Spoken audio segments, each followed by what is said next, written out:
Okay, in this video we're going to look at motion blur. Motion blur makes everything look more awesome when it's moving.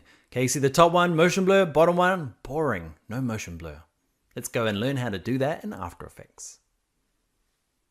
Okay, to add motion blur, I'm just going to get my playhead so it's kind of around the icon exploding part of my timeline. I'm going to zoom in a little bit.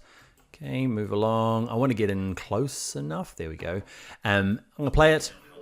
At the moment it's quite vectory. Okay, we want to add some motion blur, and you're going to remember the first part, which is, see this little icon here, this little worm looking thing, that's the motion blur column. Okay, within that column I'm going to turn on this layer here. So we'll work on the house first. What we might do is turn the eyeball off on the circle burst. You'll notice that it's not shape layer 1 anymore. I renamed it circle burst, okay, in between videos just because. Okay, to rename a layer, you right click it and say rename. So icon 1, and what I'm going to do, you turn it on and nothing changes.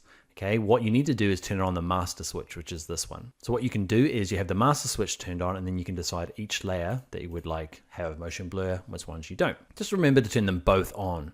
And let's have a preview.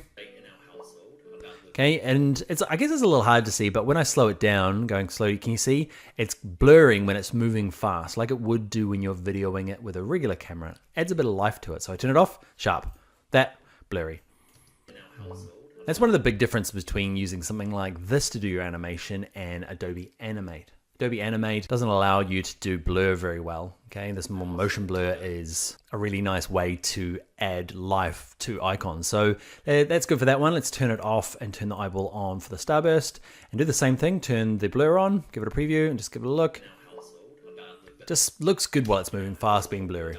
Okay, so let's turn them both on. Combination, motion blur, awesome.